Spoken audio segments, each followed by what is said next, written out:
علیکم ورحمت الله وبرکاته. نوی ویډیو سره تاسو ورکړلې به یو امید لرم چې تاسو ټول به روزه خوشاله وئ، ژوند په مزو کې به وي. دلته هم انتها وشوه، ډېره زیاته افسوسناکه دردناکه واقعه مخې ته شوه.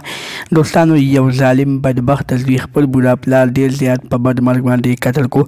دغه ظالم بدبخت زوی خپل بوډا پلار په کومه طریقه باندې قتل کو، اخر په څه وجه باندې قتل کو، هغه ټول د قتل حقیقت د سره په دې ویډیو کې شریکوم. د دغه رنګې نورو معلوماتي ویډیوګانو لپاره زموږ خبر میډیا چینل سبسکرایب کړئ ته د نشان څخه مخ اوخه چې لمون هر یو نوی معلوماتي ویډیو تاسو ته په اسانۍ سره ملاويږي. دوستانو ډیره زیاته افسوسناکه دردناکه واقعه مخې ته شوې ده، د ظلم انتها شوې ده. کوټ کې ظالم بدبخت زوی خپل بوډا پلار ډیر زیات په بېدلدۍ سره قتل کو. دغه ظالم بدبخت زوی باندې شک ولا نشي لپاره به د پلار نه پیسې غوښتلې، خو چې کله ورته پلار انکار وکړو، ورته وویل چې بچي بس نورې نشې مه کوه، تا نورې پیسې نشم درکولی. نو په دغه خبره بچي ته ډېره زیاته غوسه ورغله او خپل بوډا پلار یې په خپل لاس باندې ډېر زیات په بېدلدۍ سره قتل کړو.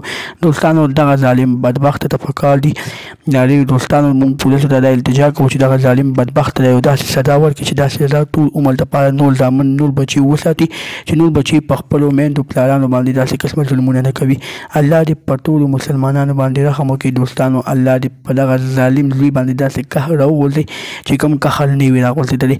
دوستانو پولیسو په کار دي چې دغه ظالم له د چوک کې د بازار په منځ کې سزا ورکړي او داسې سزا ورکړي چې ټوله دنیا یې یاد وساتي.